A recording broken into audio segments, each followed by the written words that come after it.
Evening ma'am. Good evening. कैसे हो welcome. ठीक है, आप कैसी हैं मैम? मैं भी अच्छी हूँ। आज थोड़ा लेट हो गया, थोड़ा। हाँ जी, कोई बात नहीं। मैं भी थोड़ा लेट ही हो गई थी। स्टार्ट करें मैम? हाँ जी, हाँ जी, बिल्कुल बिल्कुल। Good evening to all the listeners. आज जो टॉपिक है वो सारा लर्निंग ही है, जो भी हम कर रहे हैं और भी सीख रहे हैं। कुछ नया तो बहुत शायद नहीं हो सुनने के लिए, पर हाँ, जो अभी तक टीचर्स से, अपने गुरु से हमने क्लिनिकली उनके एक्सपीरियंस से देखा है, वही जब अपने क्लिनिक पे हम लगाते हैं या केसेस में यूज करते हैं, उसका सारा रिस्पॉन्स देख के मजा आ जाता है ऑनेस्टली। एंड एवरी डे बस यही लगता है कि और सीखे और पता चले और न्यू सिम्टम्स जाने।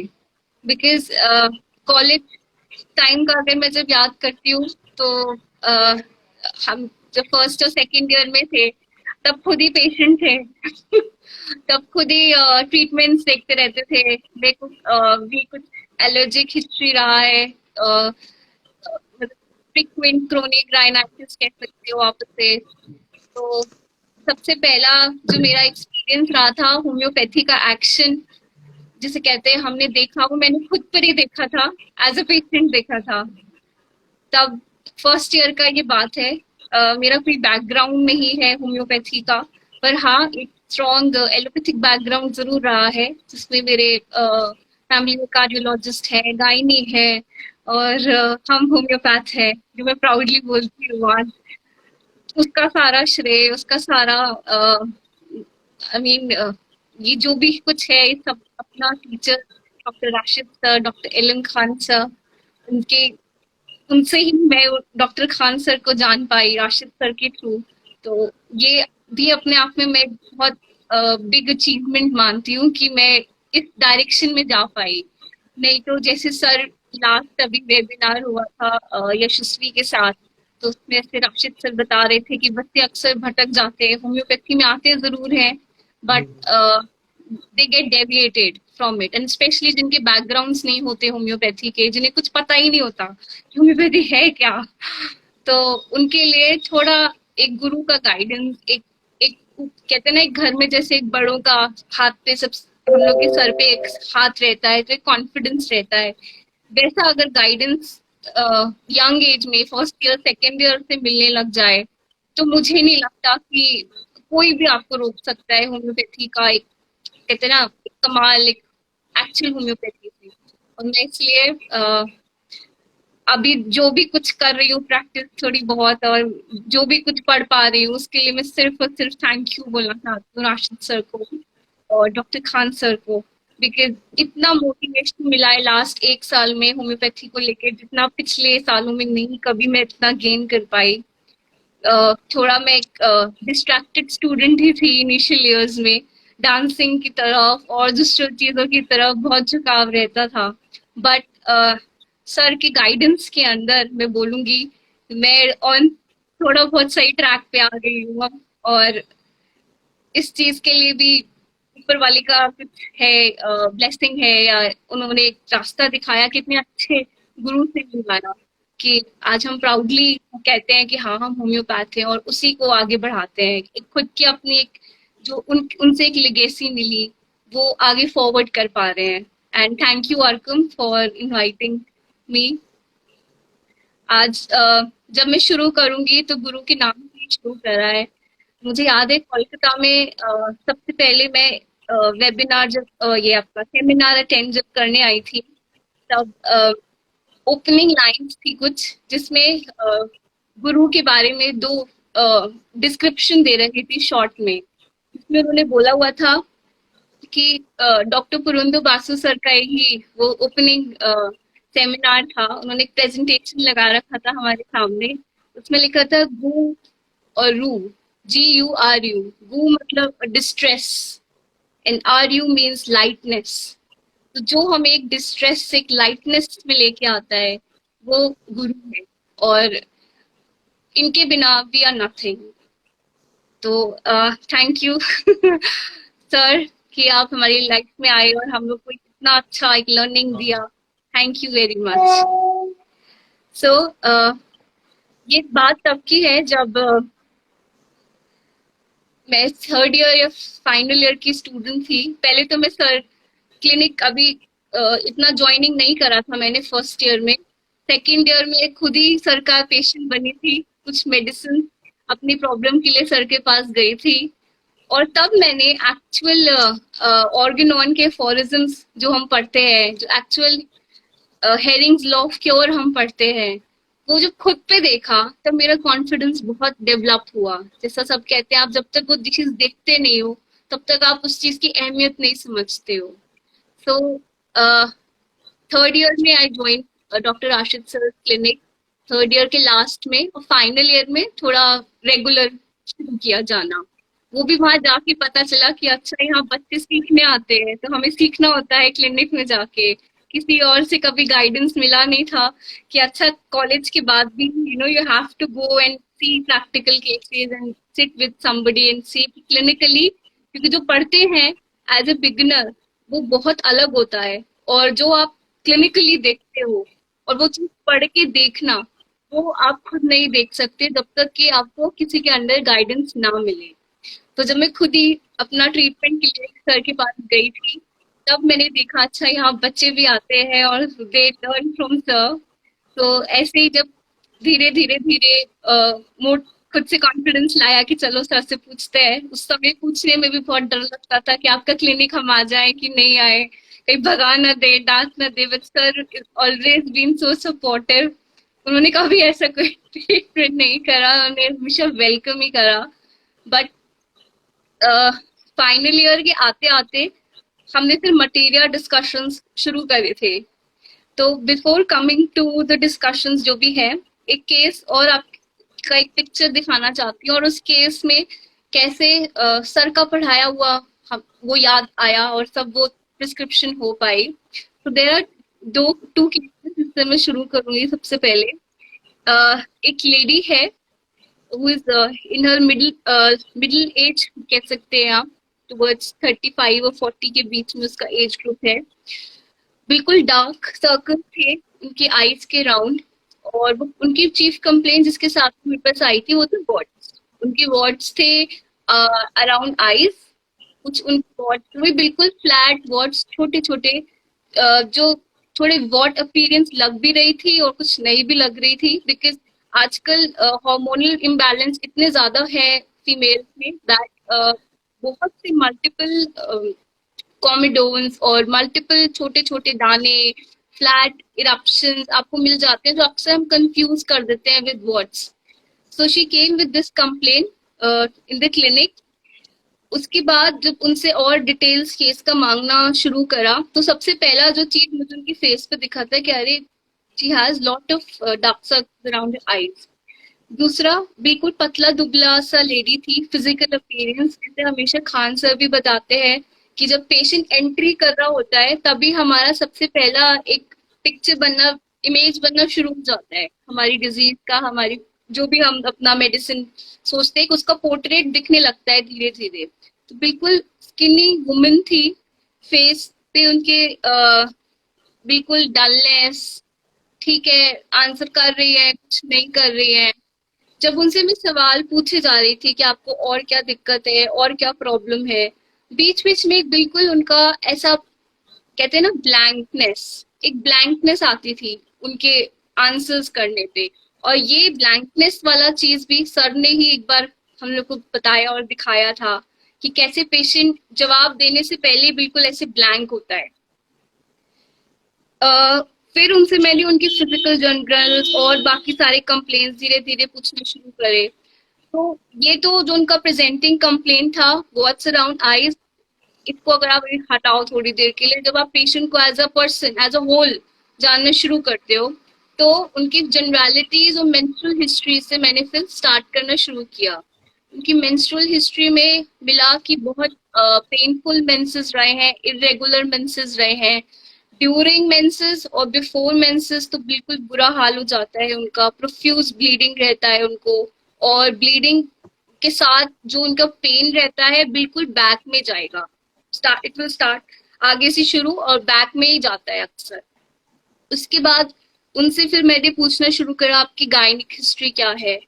तो उनकी गायनिक हिस्ट्री में बहुत ज्यादा यूज ऑफ कॉन्ट्रासेप्टिव्स था, और उनका हिस्ट्री में मिला कि कंसीव करने में उनको प्रॉब्लम होती थी, तो इसलिए से काफी उनका ट्रीटमेंट भी चला to conceive the baby.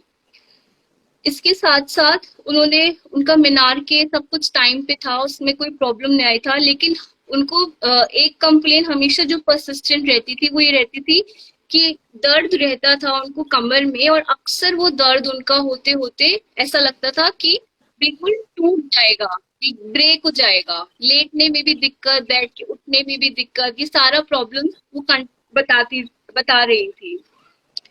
Then उनसे और जब डिटेल्स मांगनी शुरू करी कि अच्छा आपका कोई और प्रॉब्लम था ड्यूरिंग प्रेगनेंसी, तो फिर उनको काफी एक्सेसिव वॉमिटिंग का प्रॉब्लम मिला प्रेगनेंसी के टाइम पे। हाइपरमेसिस ग्रेविडियम जिसे आप कह सकते हो, कहती थी कि मैं खाने का स्मेल भी नहीं बर्दाश्त कर पाती थी प्रेगनेंसी के टाइम पे, और उनको through out pregnancy excessive vomiting का कंप्लेन मिला। देन उनसे फिर ये भी मैंने पूछा कि आपको प्रेगनेंसी के टाइम पे जब डिलीवरी हो रहा था, ये भी सब हम लोग सर से ही सीखे कि इंट्रा यूट्राइन लाइफ पे कितना इम्पोर्टेंस देना चाहिए, कितना उसको आपको डिटेलली पूछना चाहिए, स्पेशली एक फीमेल पेशेंट है।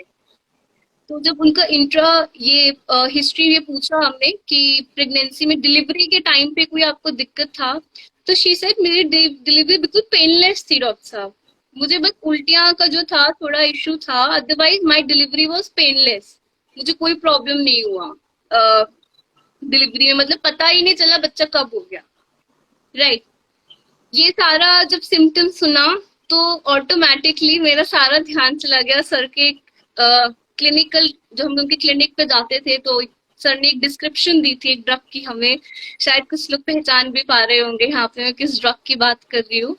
तो जब ये वाला इंडिकेशन मुझे मिला, पेनलेस डिलीवरी, पता ही नहीं चला कि डिलीवरी कब कैसे हो गया, तो एक ड्रग की तरफ सबसे पहले ध्यान चला गया, एंड दैट वाज सीपिया। ये जो सर हमको क्लिनिक पे क्लास में एक बार बताए थे वहीं पर कि जो इंडिफरेंस हम पढ़ते हैं सीपिया का, वो हम इस केस में या जब हम इस वाले पॉइंट पे देख लेते हैं कि जिस तरह से बेबी बॉर्न हुआ वहीं से एक इंडिफरेंस आ गया बेबी का टुवर्ड्स द मदर, प्लस जो मदर का भी एक तरह से आप बेबी के लिए कह सकते हो कि इंडिफरेंस की स्टेज उसी पॉइंट से स्टार्ट हो गई, पता ही नहीं चला मदर को कि बच्चा कब हो गया, कब बॉर्न हो गया। दूसरा चीज इस केस में जो हम लोग को सर वैसे भी इन जनरल बताते थे जब भी सीपीआर टाइप पर्सनालिटी आती है कि उसके हिस्ट्री में आपको हमेशा रिकरेंट एबॉर्शंस की हिस्ट्री मिलेगी। मतलब हम लोग बोलते हैं सीपीआर बहुत ही नॉन लविंग है, बिल्कुल इनडिफरेंट है, जो चीज उसको बहुत पसंद थी उसमें उसका इंटरेस्ट नहीं रहता, वो हर चीज में अपना इंटरेस्ट खो देती है। तो अब प्रैक्टिकली देखो आज सिचुएशन में स्पेशली इंडियन सोसाइटी में जहाँ पे सबसे ज्यादा आप देखोगे एबॉर्शंस भी होते हैं, सबसे ज्यादा प्रेगनेंसीज भी मिलते हैं कि लेडी में, she has to suffer a lot, बहुत सफरिंग करना पड़ रहा है उसे। और ये जो सफरिंग है of repeated abortions, repeated pregnancies, repeated deliveries, ये सारा जो एक पिक्चर क्रिएट कर देता है एक वुमेन में, एक जो वीकनेस, एक स्टैसिस, जो हम ओवर साइनॉप्टिक की में भी सबसे पहला एक वर्ड पढ़ते हैं कि स्टैसिस हो जाती है उसको कंप्लीटली, बिल्कुल वेनस कंजेशन, जो भी ये वाली स्टेज क्रिएट हो जाता है, वो वाला स्टेज सीपिया की लेडी में हम इस तरह से देखना शुरू करते हैं जब उसकी हम हिस्ट्री में जाते हैं कि ऐसा नहीं है कि she is not a loving women, she is not somebody जो बिल्कुल पसंद नहीं करती, बट उसका हिस्ट्री में इतना रेपिटेटिव आपको प्रेगनेंसीज, एबॉर्शंस, जितना भी पेन एक होता है, एक एवर्जन टू सेक्स भी हम पढ़ते हैं सीपिया में, कि वो इतना ज्यादा उसमें एवर्जन आ जाती है towards sex, toward not you know किसी भी तरीके का उसको कोई भी question, all such things aggravates हर कंप्लेन। लेकिन ये जो सारा इसके पीछे इंडिफरेंस की स्टार्टिंग हम जिसे बोलते हैं डेवलप होनी जो शुरू होती है, वो आपको उसके बिफोर मैरिज के टाइम से आपको दिखने लग जाएगा कि सडनली उसमें ये सारा इंडिफरेंस क्रिएट होने लग गया है। सडनली एक ये स्टेज आ गई है कि a lady who was once very loving, once who wants, हाँ जिसे अच्छा लगता था अपना काम करना, आज वो स्टेज पे आ गई है कि उसे ये सब किसी भी चीज में कोई इंटरेस्ट नहीं रहा है। तो सेपिया की बात ही मैं कंटिन्यू करती हूँ उधर से। सर बोलते थे सीपिया के केस में जब आप एनालिसिस करते हो उस केस की, एक तो आपको ये चीज मिलेगा ही मिलेगा कि बहुत इजीली डिलीवरी हो गई। ये एक तरीके का जो इंडिफरेंस शो कर रहा है कि बेबी भी इंडिफरेंट ही है टुवर्ड्स मदर, इतना इंडिफरेंस क्रिएट हो चुका है। दूसरा, अनवांटेड प्रेगनेंसी। आप बहुत बार देखोगे ये कंडीशन मिलता है लेडीज में, स्पेशली सीपिया की पर्सनालिटी जब हम बोलते हैं कि बिल्कुल एक पतला दुबला लेडी एंड जिसका बिल्कुल फ्लैट चेस्ट है, जिसका बिल्कुल पेल्विस नैरो है, doesn't have a broad pelvis, तो नैरो पेल्विस लेडी है। और सर एक चीज और हमें हमेशा एक एग्जाम्पल पिक्चर दिखाते थे सीपिया की ऐसी, अगर आपने मूवी देखा है कुछ कुछ होता है, तो उसमें जो काजोल वाला एक पिक्चर था, जो गर्ल होके भी मैनिश साइड थोड़ा ज्यादा अपीयरेंस होते हैं, मैनिश साइड जिनमें ज्यादा दिखती है आप, वो वैसा पिक्चर जब आपको दिखने लग जाते हैं, उसको सर टर्म भी उसके लिए सर ने हमें यूज करा था, जिसको बोलते थे कि पेशेंट इज लाइक फीमेल, मतलब वो है lady but her appearance, her way of talking वो थोड़ा मैनिश साइड जाता है, राइट। तो ये चीज जब मैं बता रही थी आपको, अनवांटेड प्रेगनेंसीज मिलती है स्पेशली अगर कोई वर्किंग लेडी है सपोजिंगली, और शादी हुआ, शादी के 2 मंथ बाद ही देख प्रेग्नेंट हो गई। नाउ अब आप समझो उस लेडी का मेंटल स्टेट क्या होएगा, what will be her mental state. Definitely unwanted pregnancy की आपको हिस्ट्री मिलती ही मिलती है। सर ये भी बताते थे अक्सर, अगर अनवांटेड प्रेगनेंसी होता है तो वॉमिटिंग्स, नंबर ऑफ वॉमिटिंग्स भी आपको ज्यादा ही मिलती है उस केस में। तो हम जब भी कंफर्म करना होता है तो हमें दोनों क्वेश्चंस को वाइस वर्सा करके कंफर्मेशन ले लेते हैं। प्रेगनेंसी में वॉमिटिंग कितना था, ज्यादा था, तो हम फिर पूछ के आपका प्लान बेबी है अनप्लान बेबी है, तो अक्सर लाइक अभी तक 60-70% में तो मिला ही मिला है कि पीपल डू टेल कि यस अनप्लान्ड हमारा बेबी था, आई डिडंट वांटेड द बेबी, ऐसा फीमेल्स में मिलता है। इसी की वजह से भी सर ने एक डिफरेंस बताया था कि गिल्ट आ जाता है in females if they want an unwanted pregnancy.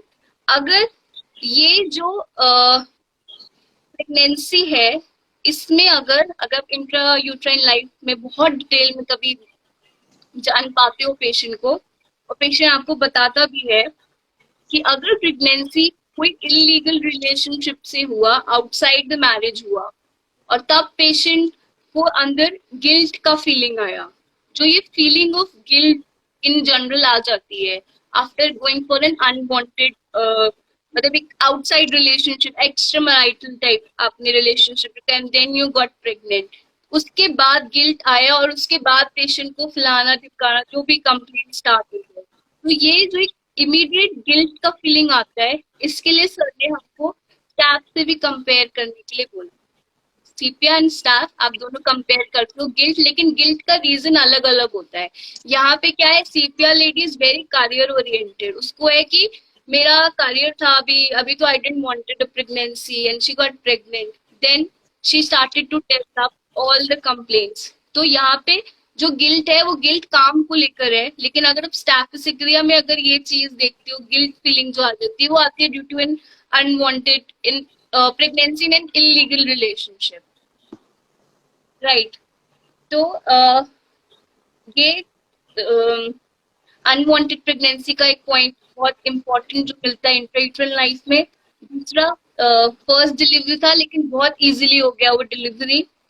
और तीसरा हाइपर एमेसिस ग्रेविडेरियम, इनमें से कुछ ना कुछ आपको कंफर्मेशन जरूर मिलता ही मिलता है। सो मेरे भी पेशेंट में ये चीज मिला था मेरे को, और उसी से सारा ध्यान मेरा टुवर्ड्स सीपीआई का। नहीं तो अभी हाइपर एमेसिव ग्रेविटन के लिए हम थायरोडिनम भी सोचते हैं, राइट? उस तरफ भी ध्यान जाता है कि एक्सेसिव वॉमिटिंग अगर प्रेगनेंसी में मिला है तो we can think of thyroidinum is well. लेकिन यहाँ पे जब ये वाला एंट्री पॉइंट मिलने लगा तो पूरा वो डायरेक्शन टुवर्ड्स सीपीआई जाने लगा। सेकेंड थिंग वाज, जो मैंने अभी बताया था केस में था, एक था history of too many contraceptives during pregnancy. इसमें भी आप अलग अलग अलग मेडिसिन आपकी नजर में आते हैं हमेशा, जिसमें हम अगेन थायरोडिनम हो गया, एड्रिनल कॉर्टेक्स हो गया, ये सारा दवाइयों में हम डिफ्रेंसिएशन ढूंढते हैं। ये मेडिसिन भी कंसिडर करना जरूरी होता है, बट अगर पिक्चर वही टोटलिटी में आपका अगर सीपीआई वाला सारा वो फ्रेमवर्क आ रहा है तो आप उसी की तरफ अपना कंफर्मेशन आपका उसी डायरेक्शन में जाएगा। एक चीज और जो इस केस में बहुत इंटरेस्टिंग मिला था मेरे को, वो ये था कि पेशेंट का जो पेन की कंप्लेंट्स थे, दर्द जो अक्सर बताते हैं रोमैटिक पेन है, घुटने में दर्द है, बैक में दर्द है, वो पेन जनरली उसको नीचे से ऊपर जाते थे, उसके ज्यादातर पेन सब असेंडिंग कैरेक्टर के थे, राइट? दूसरा चीज, पेन उसके इस तरीके के थे कि मॉर्निंग में या तो एग्रवेशन है या फिर इवनिंग में एग्रवेशन है। ये दो चीजें मिला ही मिला है when if it's a case of sepia. एक चीज और जो थोड़ी सी क्या कहना चाहिए कॉन्ट्रोडिक्टरी है, वो है सीपिया का मिल्क से एग्रवेशन है। इसके लिए सर ने एक बोरिक मटीरियल मेरे का हमको ओपन करवाया था, अगर आपके पास है तो आप भी ओपन करके देखोगे। उसमें सर ने सिम्टम हमको दिखाया था मिल्क से रिलेटेड।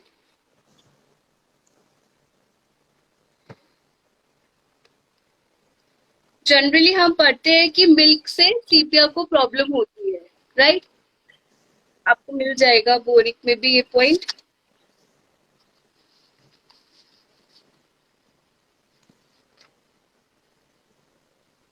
और एक पॉइंट मिलता है कि सीपिया का नॉट रिलीफ बाय ईटिंग, खाना खा के उसका पेट का जो कंप्लेन है वो रिलीफ नहीं होता। लेकिन जब आप एलेंस की नोट देखते हो तो उसमें आपको इस पॉइंट में मिलता है कि रिलीफ बाय ईटिंग है सीपिया में। एंड जो वर्स आफ्टर मिल्क एक इसमें स्टमक में लिखा हुआ है, ये बोगर में कई बार आपको मिल गया है कि उसमें मिल्क से उसको अच्छा लगता है, बेटर लगता है और टॉलरेट कर लेती है। ये भी एक सिम्टम कई बार कॉन्ट्रोडिक्टरी मिला है सीपिया के केस में। एक सिमिलरली केस और आया था जिसमें बेबी था, कम 6 साल की बच्ची थी और उसकी मदर जो उसकी दादी लेके आई थी उसको, मदर नहीं लेके आई थी। उसके फेस पे छोटा सा रिंगवर्म टाइप अपीयरेंस थी left side of the face. तो जब उसका सारा हिस्ट्री लिया, दादी बोली सब नॉर्मल है, कोई दिक्कत नहीं थी, सब ये तो अभी 2 दिन से हुआ है, इसको बिल्कुल ठीक थी। पर वो उसके घर के बच्चे में गई है, शायद वहां पे उसने यूज कर लिया, इस वजह से कुछ किसी ने हाथ लगा दिया, खेल के आ गई, उनके यहाँ कुछ खा के आ गई, ऐसा ऐसा उन्होंने मुझे सारा कहानी सुनाया, ठीक है। बट जब मैंने उनके उससे पूछा दादी से कि इसका और कुछ सिम्टम बताओ, और क्या दिक्कत है, और क्या दिक्कत है, तो एक इसमें सिम्टम मिला कि बच्ची को बेड वेटिंग का आदत था। अभी वो 6-7 साल की हो गई है लेकिन अभी भी सर में उसका यूरिन हो जाता है। तो हमें सर ने, मुझे याद है जब हम लोग ओपीडीज में होते थे सर के साथ इंटर्नशिप में, तो कभी कभी हम लोग का बाहर भी पेरिफेरल ओपीडीज लगता था। तो वहां पे एक सिमिलर केस आया था जिसमें बेड वेटिंग का ही था वो केस बच्चे में।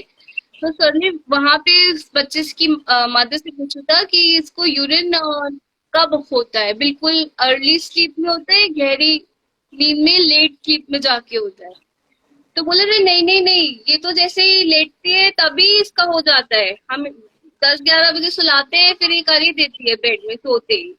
तो यहाँ पे सर ने हमें एक बहुत कंफर्मेटरी पॉइंट दिखाया था सीपिया का कि जो फर्स्ट आवर ऑफ स्लीप होता है उसमें अगर बेड वेटिंग होते तो आप यहाँ पे केस में सीपिया बहुत अच्छा एक्शन करती है। और मेरे को भी जब केस तो था वैसे रिंग वॉर्म टाइप का था, फेस पे था रिंग वॉर्म बच्ची के, लेकिन जब उसकी स्लीप में मेरे को हिस्ट्री मिला दूसरा अच्छा एक और उसमें कंफर्मेशन पॉइंट ये मिली थी, मैं जब सीरिया जाती हूँ तो मैं थोड़ा इंडिफरेंस ढूंढने लग जाती हूँ कि किसी लेवल पे तो इंडिफरेंस दिखेगा, मिलेगा। तो जब मैंने ऐसी बातों बातों में पूछा कि आप इसकी मम्मी को क्यों नहीं लेके आए, आप क्यों लेकर आ गए, कि तो मम्मी के पास जाती ही नहीं है। मैंने कहा क्यों मम्मी के पास क्यों नहीं जाती है बच्ची, भाई बच्चा तो सबसे पहले अपनी माँ से ही जुड़ा हुआ होता है, व्हाई नॉट मदर।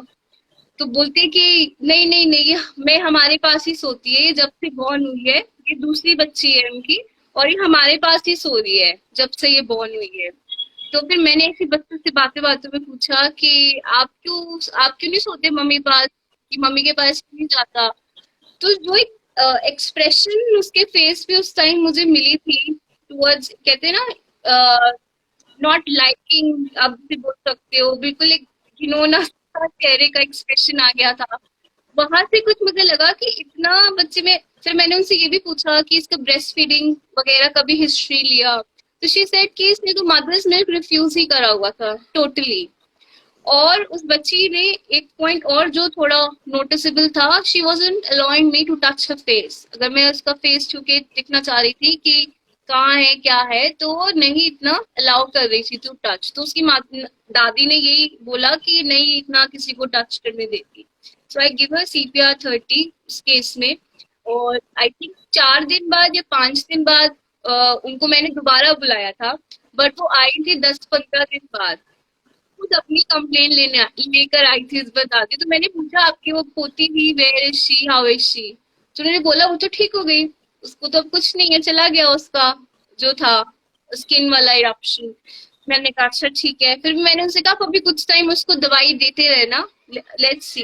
एंड जब नेक्स्ट 2-3 महीने बाद उनका फॉलो अप आया, तो उस बच्चे का बेड वेटिंग कंप्लेन भी अब टोटली ठीक हो चुका था, and she was all fine and all doing good.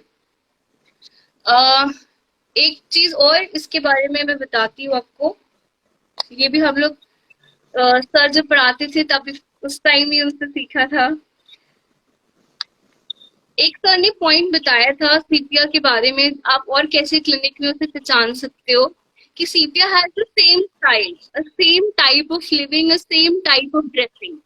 वो कभी अपने जो कहना चाहिए ना एक इमेज है या एक जो उसका वे ऑफ रूटीन है, उससे कभी बाहर या अलग उठ के नहीं जाते। वो हमेशा उसी को फॉलो करेगी। आपकी क्लिनिक पे आएगी तो एक ही स्टाइल से हमेशा कपड़े होंगे उसके, एक ही स्टाइल ऑफ लिविंग, एक ही स्टाइल ऑफ ड्रेसिंग उसका रहेगा। Even they follow the same route for years, and no matter वो रूट शॉर्ट था, इजी था, कैसा था। ये भी सर ने हमको बोला हुआ था। इसमें उन्होंने कंपैरिजन लाइको के साथ भी दिया हुआ था कि लाइकोपोडियम में भी एक ये चीज आपको मिलती है, लेकिन सीपिया में भी आप ये चीज फाउंड करोगे ही करोगे। आ रहा है कुछ समझ, लाइक इज इट हाँ ओके? हाँ हाँ हाँ, बहुत अच्छा। ठीक है।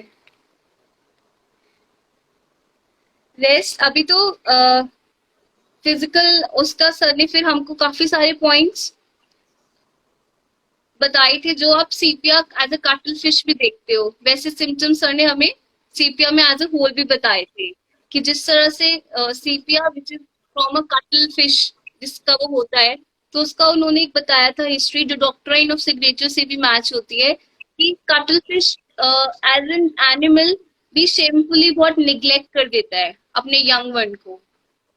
इसी तरह से सीपिया में भी आपको ये काइंड ऑफ निग्लेक्ट, बिल्कुल कहते हैं ना अवर्जन हो जाना, ये चीज भी आपको सीपिया में मिल जाएगा। नेक्स्ट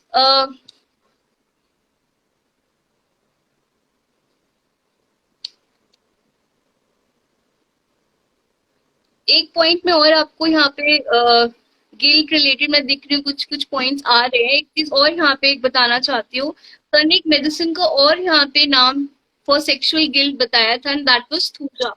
लेकिन थूजा के साथ ये होता है, वो इनिशियली नहीं इतना फील करता, लेकिन बाद में जाके after a long time of period has pass, तब उसको ये गिल्ट फीलिंग डेवलप होता है। इनिशियली कोई गिल्ट फीलिंग नहीं होता फॉर द सेक्सुअल गिल्ट जिसे हम कहते हैं, but this is develop after a very long time.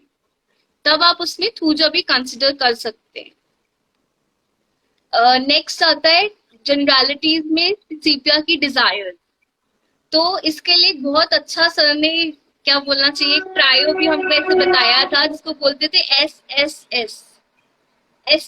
में ट्रिपल एस। इससे क्या मतलब है, स्पाइसी लेडी होती है, स्पाइसी लुक होता है और स्पाइसी ही उसका डिजायर होता है। दिखने में भी बिल्कुल फीचर्स वाइज हर चीज में पतला दुबला इमेशिएट, लाइक लीन थिन, नैरो पेल्विस, ये सारा चीज बिल्कुल एक स्पाइसी जैसे कैरेक्टर कहते हैं वैसा, जो देखते ही आपको ऐसा हो जाता है, ऐसा वाला जो एक्सपीरियंस आता है। तो सर ये बोलते हैं स्पाइसी लेडी होता है, स्पाइसी लुक होता है और स्पाइसी ही उसका डिजायर होता है।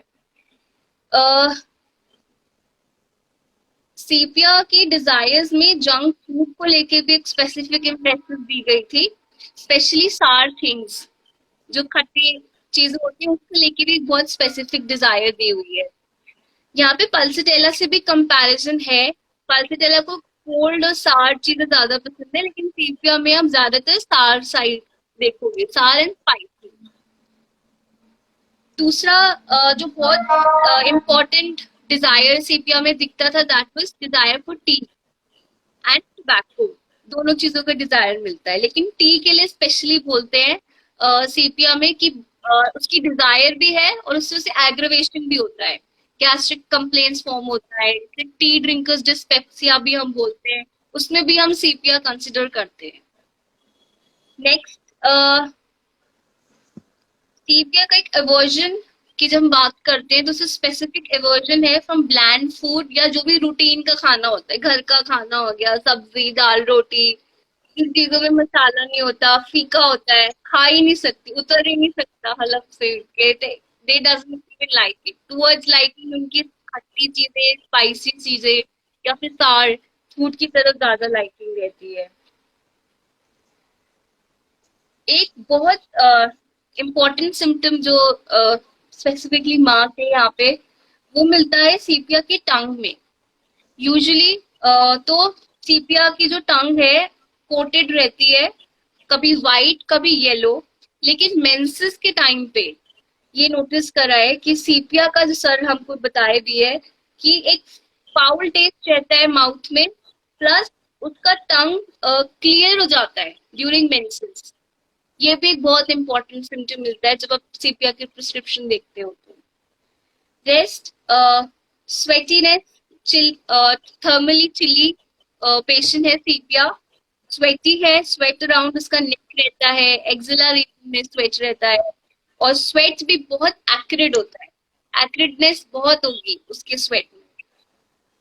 दूसरा चीज, जितना भी जो ये उसके डिस्चार्जेस है, पसीना हो गया, यूरिन हो गया, इसमें ऑफेंसिवनेस आपको मिलेगा ही मिलेगा। ऑफेंसिव डिस्चार्जेस हैं, एक्यूरेट डिस्चार्जेस हैं, ये सारा चीज ऐसे मिलता ही मिलता है। सर ने इसमें ये चीज बताया था डिफ्रेंशिएट करने के लिए कि उसका एक्यूरेटनेस इतना होता है डिस्चार्जेस का, जैसे कि नाक में कोई तलवार दे दे तो उसके बाद जो उसको सेंसेशन और फीलिंग होगा, इस तरीके का उसका एक्यूरेटनेस या ऑफेंसिवनेस देता है। जो स्वेट्स है वो जनरली जेनाइटल्स के राउंड भी है, चेस्ट में, बैक में, हेड में, and even on covered parts also you will find sweat. Covered parts में आप रस्टॉक्स और चूजा से भी यहाँ पे कंपैरिजन कर सकते हो। बेप्टिशिया के भी आपको स्मेल मिलता है स्वेट में, ऑफेंसिवनेस हम पढ़ते हैं कि बेप्टिशिया के भी सारे डिस्चार्जेस ऑफेंसिव है। नाइट्रिक एसिड और क्रियोजोट में ओवरऑल आपको ऑफेंसिवनेस, हर चीज में ऑफेंसिवनेस मिलती है, माउथ से भी ऑफेंसिवनेस, सारे डिस्चार्जेस से उनकी ऑफेंसिवनेस होता है। लेकिन बेप्टिशिया का स्मेल का जो बदबू होता है वो सब बोलते थे ऐसा आता है जैसे कि मरा हुआ डेड बॉडी से आता है, उस तरीके का उसका बदबू रहता है। और मेडोराइनम में भी आपको ऑफेंसिवनेस मिलेगी, लेकिन मेडोराइनम का ऑफेंसिवनेस ऐसा होता है जैसे कि जो गोटू होता है एनिमल जिसे हम बोलते हैं, ऑक्स होता है, गोटू जिसे कहते हैं, उसका जैसे बदबू आता है उसमें से, उस तरीके का बदबू अभी हमने अभी इसे इतना अप्रिशिएट नहीं करा था, बस हमने ये पॉइंट हमें लिखवाया हुआ था स्पेसिफिक कि गोटू जो अनकास्ट्रेटेड ऑक्स होते हैं उनके जैसा स्मेल आता है, उस तरीके का स्मेल आपको मेडोराइनम के पेशेंट में से या उसके डिस्चार्जेस में से आएगा। रेस्ट एक बहुत लाइक न्यू जो मुझे पॉइंट फर्स्ट टाइम तब पता चला था। हम हमेशा पढ़ते हैं कि CPI is a wash women remedy, उसका सारा कंप्लेन वॉशिंग से और धोने से कपड़ा ये सब से एग्रवेट होता है। लेकिन एक सर ने तब चीज बताया था, वॉशिंग मेन टूथेक, इसका बारे में पहली बार सर ने डिस्कस करके हमसे पूछा भी था कि कोई बताओ। अक्सर क्लिनिक्स में क्वेस्ट भी होते थे, इसमें we have to find, sir कोई सवाल पूछते थे फिर हम ढूंढते थे उसका जवाब। तो हमें 1 या 2 दिन दिया था इसका जवाब ढूंढने के लिए कि वॉशर वुमेन रेमेडी तो सीपिया होता है, बट वॉशर वुमेन टूथेक किस में मिलता है। तो इसका जवाब मिला था हमें नैश में जाके, इन फॉस्फोरस। फॉस्फोरस में आपको मिलता है वॉशर वुमेन्स टूथेक। और तब सर ने बताया था कि अगर आपको कभी भी रिलेशनशिप्स पढ़ना है तो फॉस्फोरस और सीपिया नैश से एक बार रिलेट करके जरूर पढ़िए, तो आप ये चीज को बहुत अच्छे से अंडरस्टूड कर पाओगे। एक और बहुत अच्छी क्लिनिकल टिप मुझे भी याद आ गई ठीक से। एक केस आया था क्लिनिक में जिसमें पेशेंट के ऊपर अपर जॉ में प्रीमोलर और मोलर दांत, इसमें पेशेंट दांत लेके दर्द लेके आया था। अभी वो आया तो डेंटिस्ट के पास था दिखाने, बट डेंटिस्ट साहब उस टाइम नहीं थे, तो फिर वो होम्योपैथी में आ गए दिखाने के लिए कि डॉक्टर साहब बहुत जोर से दर्द हो रहा है, बस एक दर्द की दवाई दे दो। मैंने सुबह उधर दिखाना था पर वो डॉक्टर साहब नहीं बैठी हुई थी और पूरा वो हाथ बेचारा ऐसे रख कर ही बैठा हुआ था अपने पास। तो जनरली हम प्लांटेगो और इस तरीके का दवाइयों की तरफ हमारा ध्यान जाना शुरू कर देता है कि अगर टूथेक है तो कैमोमिला सोच सकते हैं। अगर बहुत पेशेंट ऐसा आ रहा है आपके पास रोता हुआ और दांत बिल्कुल इनटॉलरेबल पेन है उसका, बिना रोए उससे रुका ही नहीं जा रहा, इस तरीके का दर्द है, तो ऐसे दवाइयों की तरफ अक्सर सोचते हैं। तो वही मेरा ध्यान गया कि लोकेशन क्या था उसकी दर्द का।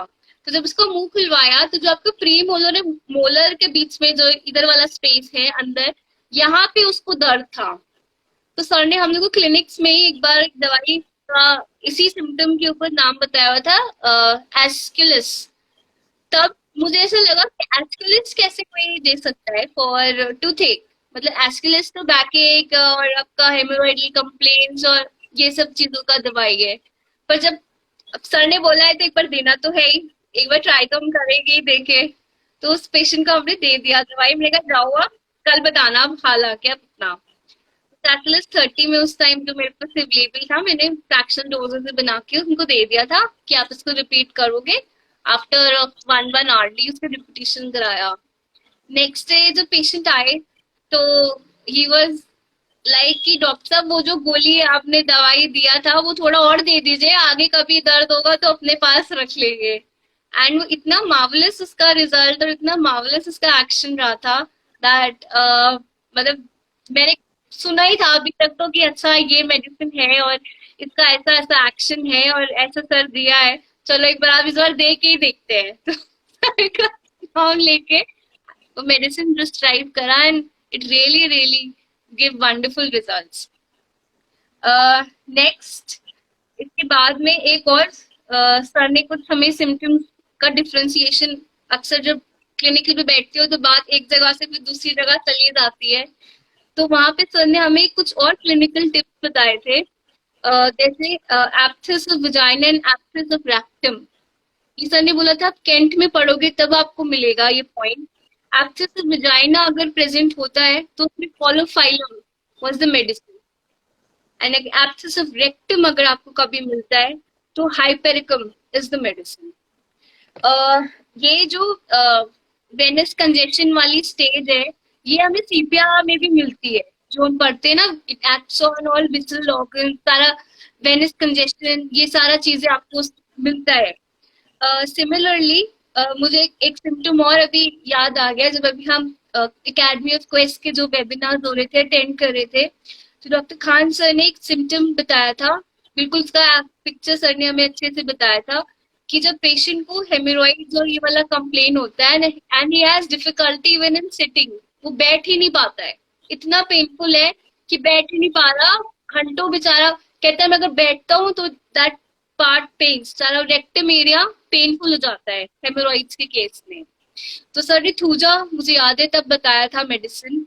और जब ये पॉइंट पर जब क्लिनिक में आउटकम पेशेंट को दिया तो अमेजिंग रिजल्ट। मतलब जो वो इधर उधर दवाई खा रहे थे इतने टाइम से, वो खुद भी आ गए, पेशेंट्स भी लेके आए। एंड ही सेड कि ये जो मेरा प्रॉब्लम था डॉक्टर साहब, इस वजह से मेरे को वर्क में दिक्कत था, हर डेली लाइफ में प्रॉब्लम था। तो एक छोटा छोटा इंडिकेशन जो हम लोग के सर हम लोग को ऐसे ही चलते फिरते और ऐसे ही बता देते हैं, उस चीज का वैल्यू इंपॉर्टेंस तब पता चलता है जब आप क्लिनिक में उसको देते हो। अदरवाइज वो चीज बिल्कुल ऐसा लगता है कि ये पॉइंट कभी कभी मिल सकता है क्या हमें, इस पॉइंट का कभी कोई यूज कर सकते हैं क्या हम। ऐसे ही जब इनिशियल ईयर्स में हम पढ़ते थे तो एक सिम्टम अक्सर हम पढ़ते थे नाट्रम्यूर में और अम्ब्रा ग्रीजिया में कि शाइनेस होता है, कि patient because of shyness tool नहीं पास कर। मैंने कभी नहीं सोचा था कि क्लिनिक पे मुझे ये सिम्टम मिलेगा, नहीं इतनी जल्दी कभी नहीं मिलेगा, मिलता कभी बहुत जब देख लिए होते बहुत 2-3 हजार पेशेंट्स तब शायद कभी मिला होता। बट रिसेंट प्रैक्टिस में केस आया था, पेशेंट का स्पाइन में इंजरी था और स्पाइन इंजरी की वजह से वो बिल्कुल बेड रेस्ट पे जा चुके थे, कोई मूवमेंट नहीं कर पा रहे थे, चल नहीं सकते थे, उठ नहीं सकते थे।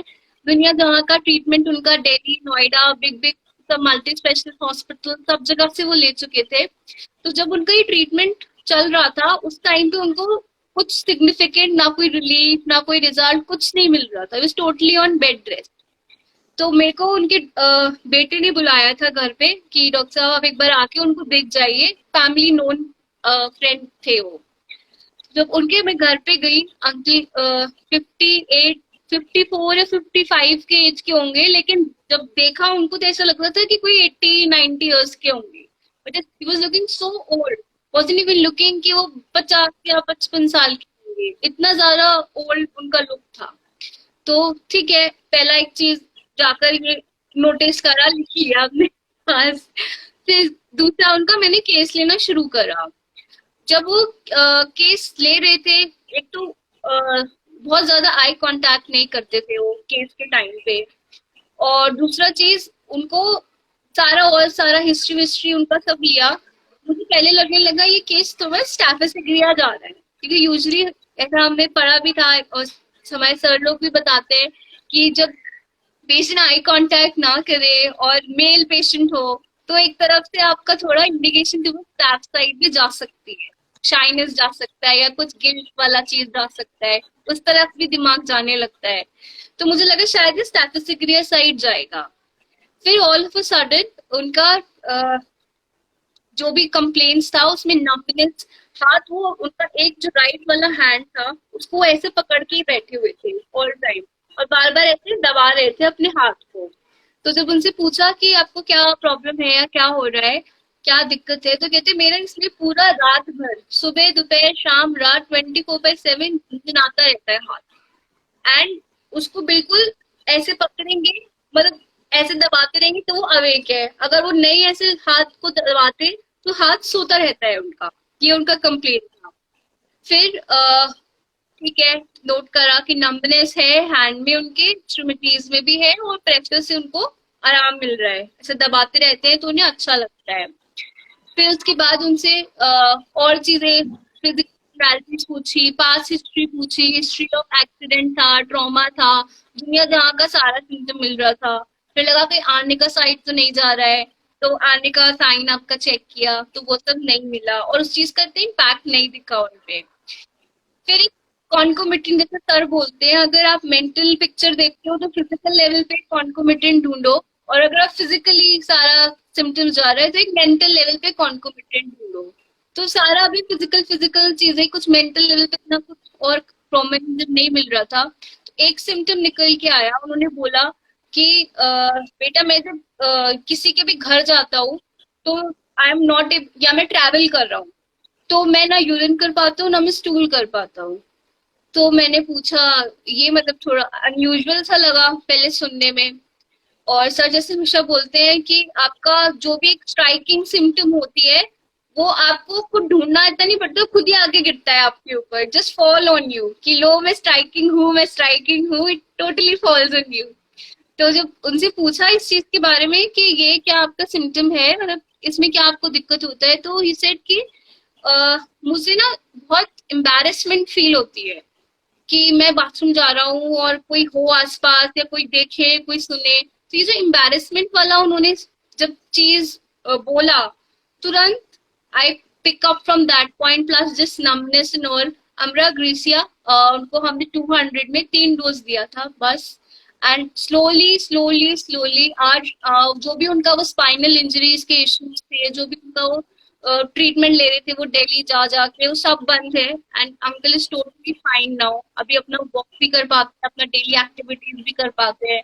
और ही इज नाउ, मतलब एक जो कहते हैं ना, ये जो देखने वाला, जो एक पॉइंट पे करने वाला जो चीज होता है, जो हम लोग यूजुअली मिस आउट कर जाते हैं अगर कैजुअल प्रिस्क्राइबिंग कर रहे होते हैं। तो जब तक हम किसी के अंडर देखते नहीं है, सीखते नहीं है, सुनते नहीं है, तब तक ये चीजें काफी नहीं पिक कर सकते।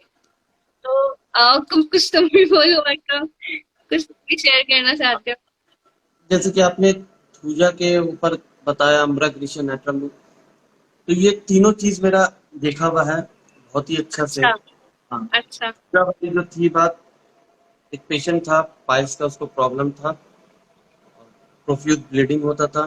क्लिनिक में ये मेरे आंख के सामने का दिखा हुआ है। हम लोग की केस टेकिंग जब माफिया भाई ने लिया तो पूरा कांस्टेंट थोड़ा बैठ रहा था, फिर खड़ा हो जा रहा था, बैठा नहीं जा रहा था, ऑलमोस्ट मतलब खड़ा होके अपना पूरा केस टेकिंग दिया। उसके बाद जब पापा के पास अंदर आए रूम पे, तो ये बता रहे थे, पापा ने कहा बैठ जाओ, तब वो बोला कि नहीं, बैठने से मेरा तकलीफ पड़ता है, खड़ा रहेंगे। तो मेरे, क्योंकि हम बहुत अर्ली स्टूडेंट थे, फर्स्ट ईयर सेकेंड ईयर के स्टूडेंट थे, तो उस वक्त इतना डीप नॉलेज नहीं था, तो मेरा सारा थॉट जा रहा था सल्फर पे। नहीं, हाँ, कि मतलब कि बस ऑन स्टैंडिंग हो रहा है उसका, मतलब कि बैठने में उसको तकलीफ हो रहा है, खड़ा रह रहा है, अभी तो प्रॉपर स्टैंड नहीं, इधर उधर रह रहा है, प्रॉपर खड़ा स्ट्रेट नहीं रह पा रहा है, इधर कभी जा रहा है, कभी उधर गसक रहा है, कभी इधर घूम रहा है, उधर घूम। तो मेरा ये रहा कि मतलब कि स्टैंडिंग प्रॉपर उसका नहीं हो रहा है। तो ये सल्फर वाला भी थॉट आ रहा था कि उधर से ऐसे दिखे। तो पापा ने कहा इसको थूजा दे दो, थूजा इसको LM1 दो, अभी 5-5 मिनट में इनको अल्फेक्शन में दो सूंघने के लिए। ओके। हाँ, पापा ने कहा कि आप यहाँ पर 15 मिनट 20 मिनट आप रुक के निकलिएगा यहाँ से, अभी मत जाइएगा। तो वो रिपीटेड हर 2-2 3-3 मिनट में अब स्ट्रोक करके वो ले रहा था। लेते लेते 15-20 मिनट की, एक तो पेन उसको बहुत सीवियरिटी में हो रहा था, उसका अनकंट्रोलेबल था, वो हो नहीं पा रहा था उसका। करेक्ट। वो 15 मिनट बाद वो बैठा और फिर सारा मेडिसिन अपना बैठ के समझ के लेके गया। वाह।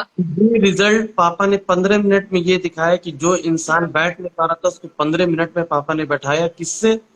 ऑल्फेक्शन LM1 थूजा से, वाह। रिपीटेड। अब फिर पापा ने उसका ड्यूरेशन बढ़ा दिया, अब आप इसको 3-3 घंटे पे लीजिएगा और बेटर रहेगा, ये तो TDS करके आप लीजिए।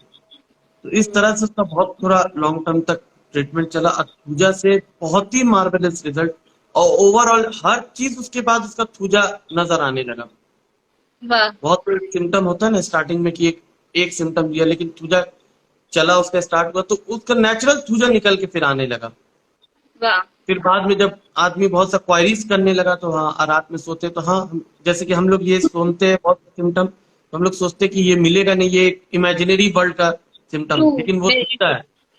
जैसे कि एक आप सपने में सोते तो आपको ऐसा लगता है ऊपर से गिर रहा, बहुत रेयर है, मतलब कि आदमी को सोचने में ये लगता है कि क्या बकवास बात है। नहीं तो इतने थूजा पेशेंट मिलते हैं एज अ कंफर्मेशन, ये सिम्टम पूछा जाता है और मोस्ट ऑफ द पेशेंट में ये सिम्टम मिलता है, बोलता है कि वो प्रॉपर कि हाँ, यहाँ ऐसा लगता है कि मतलब कि हम सपना सो के है, ऐसा लगता है कि ऊपर से नीचे हम चौंक के उठ जाते हैं ऐसे। ये ये इंसिडेंट मेरे साथ भी बहुत होता है, बहुत। तब इसमें आदमी क्या को रियलाइज होता है। इसमें क्या पोटेंशियल देनी चाहिए कि सोचा हुआ वाला जो आप बता रहे हो इस सिम्टम? पोटेंसी के ऊपर नहीं, ये कंफर्मेशन की थूजा है, ये आपके ऊपर की वो सेंसिटिविटी कितना है, LM1 देना है या 30 देना है। ये कंफर्मेशन। एक मैंने अधिकारी सर के पास भी एक पेशेंट आया था, तो वो देख रहे थे, उन्होंने दिखाया कि उसका जो बाल था, ऐसे जगह पे हेयर का ग्रोथ था जहां पर ग्रोथ नहीं होना चाहिए। सपोज दैट गर्दन पे किसी का हेयर यहाँ पर होता है, उसका यहाँ निकला हुआ।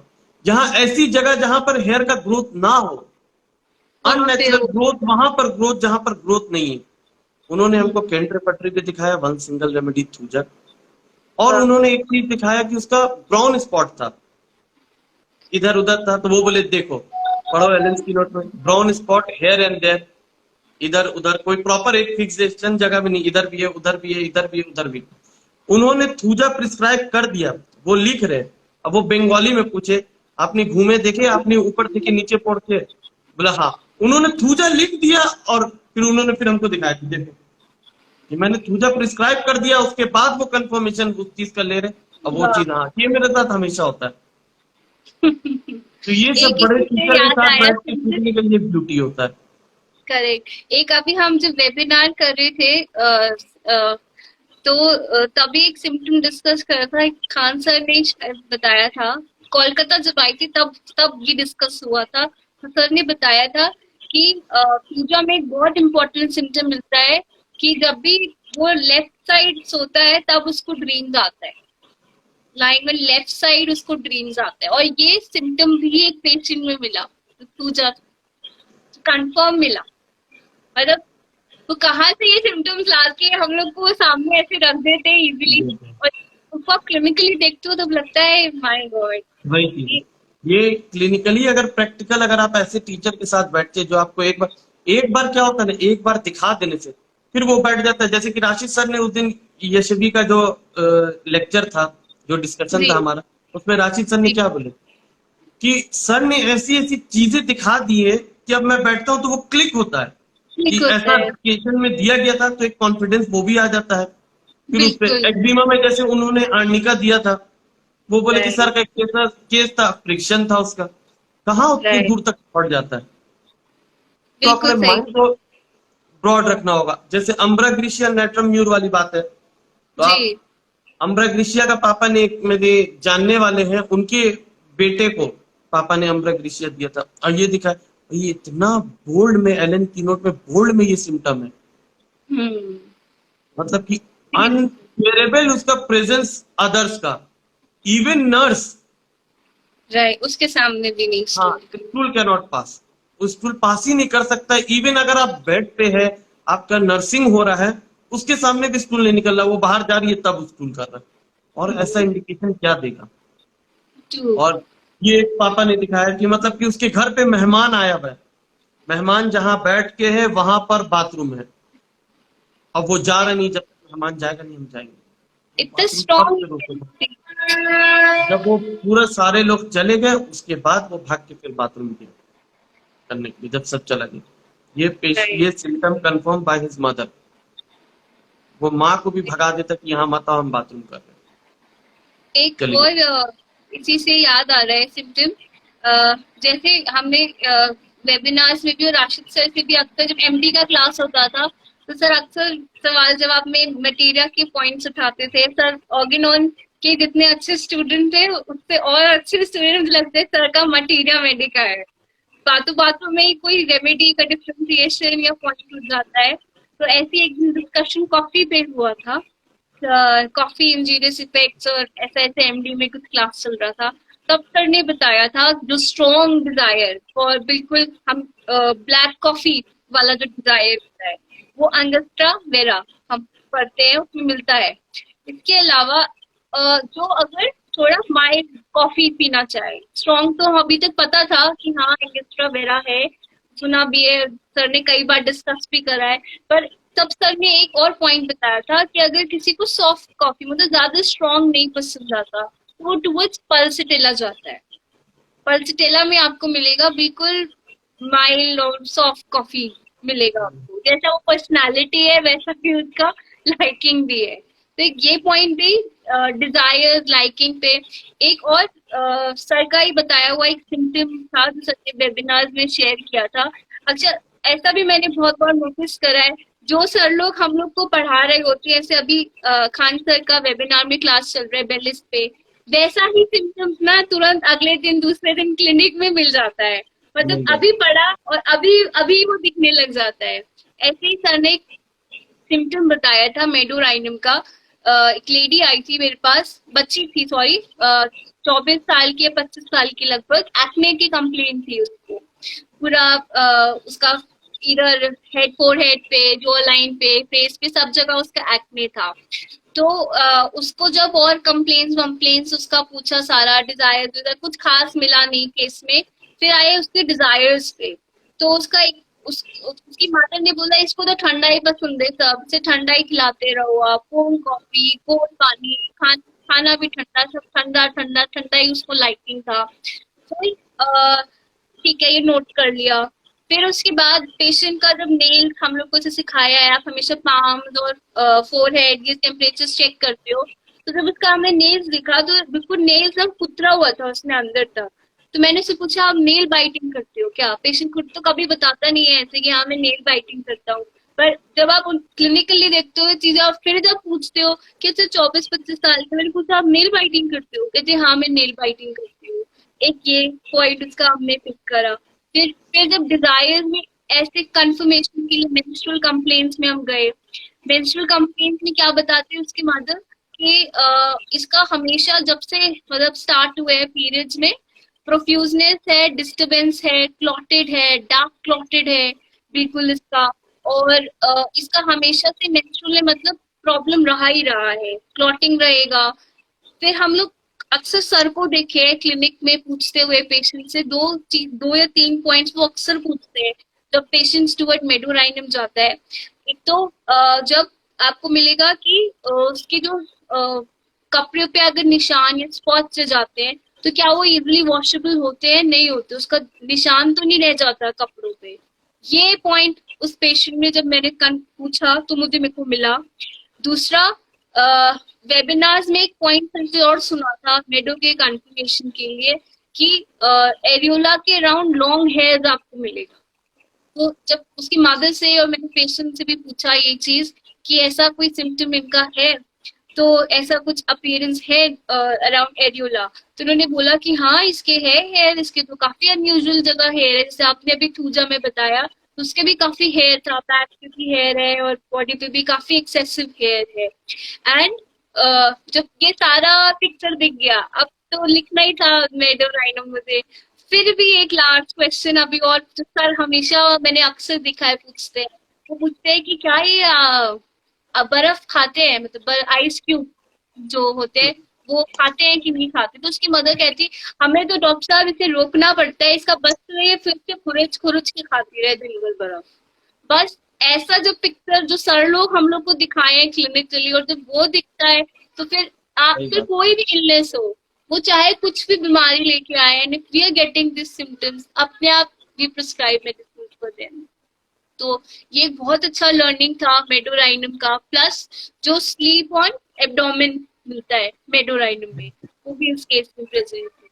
तो ऐसे ऐसे रिजल्ट मिले हैं, ऐसे ऐसे सिम्टम्स पे जो अभी तक लगता था कि पता नहीं कहाँ से, ये बुक्स में तो मिलता है, क्लिनिक में मिलता है, नहीं मिलता है। बट जब वो दिखता है क्लिनिक में तो फिर सीधा ध्यान वही जाता है कि वहां क्या हमने सर के क्लिनिक पे देखा था, ऐसा ऐसा कोई सिम्टम मिला था। सर कैसे पूछते हैं सिम्टम का, इंक्वायरी कैसे करते हैं, वैसे ट्रैक पे जाते हैं तो बिल्कुल रिजल्ट मिलते हैं। और तो आप मैम कुछ शेयर करो। मेरे पास इतना ही है, और बहुत ही अच्छा रहा सेशन। बहुत ही इंटरेस्टिंग चीज, बहुत सा सीखने मिला, और बहुत बीच बीच में आपने एक एक तो क्लिनिकल टिप्स भी बता दिए, जैसे F3 बताया रेक्टम में, वजाइना में, ये जी। सब। तो ये सब पार्ट भी बहुत, तो ये बहुत ही अच्छा रहा हम लोग का। अब फिर तुम नेक्स्ट अभी फिर हम लोग, हाँ। सीख रहे हैं, मतलब मुझे याद है सर, जैसे कल अभी आनिका का भी बात हो रहा था, एक आनिका का भी पॉइंट मैं शेयर करूंगी। एक बार एक बच्चे का केस था, उसमें कुछ प्रोमिनेंट था, वो क्रोनिक, उसका मदर कह रही जल्दी जल्दी सर्दी जुकाम ऐसे लग जाता है, पैदा हुआ था, पैदा होते ही निमोनिया और ये सारा हिस्ट्री उसके केस में मिला हुआ था। पर वो बहुत ट्रीटमेंट करा चुकी थी बच्चे का, और उसको कुछ मतलब प्रॉपर रिजल्ट नहीं मिल रहा था, उसको उसके सर्दी जुकाम का टेंडेंसी एज इट इज चल ही रहा था। तो जब उनका भी इंट्रायूट्राइन लाइफ वाला चीज जब इंस्पेक्ट करा तो उसमें मिला कि बेबी सी सेक्शन से बॉर्न हुआ था। सब कुछ नॉर्मल था, लेकिन लास्ट मोमेंट पे वही कॉर्ड आ गया गले में और XYZ सिम्टम्स, कुछ जो भी मदर का कंडीशन हुआ, तो शी वाज एडवाइज कि अब सी सेक्शन करना पड़ेगा इनका। तो जब उनको सी सेक्शन करा उसके बाद से ही निमोनिया हुआ और सारा सारा उसको प्रॉब्लम डेवलप होता गया।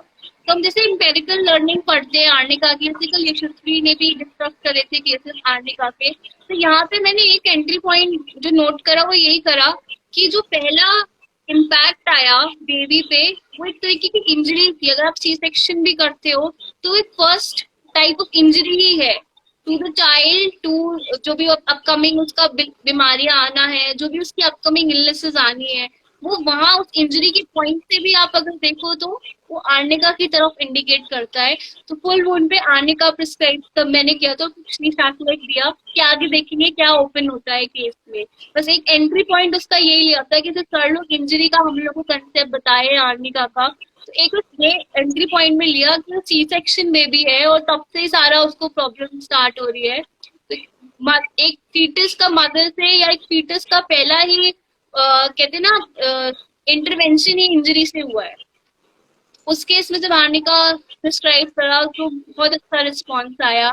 बीच में उसको एक दो डोज सर ने भी बताया हुआ है कि अगर इन्फ्लुएंजा या रेकरेंट इन्फेक्शन इस तरह से कोल्ड कफ का रहता है तो ऑसिलोकॉकिनम भी आप प्रिस्क्राइब कर सकते हैं। उसका भी बहुत अच्छा रिजल्ट था।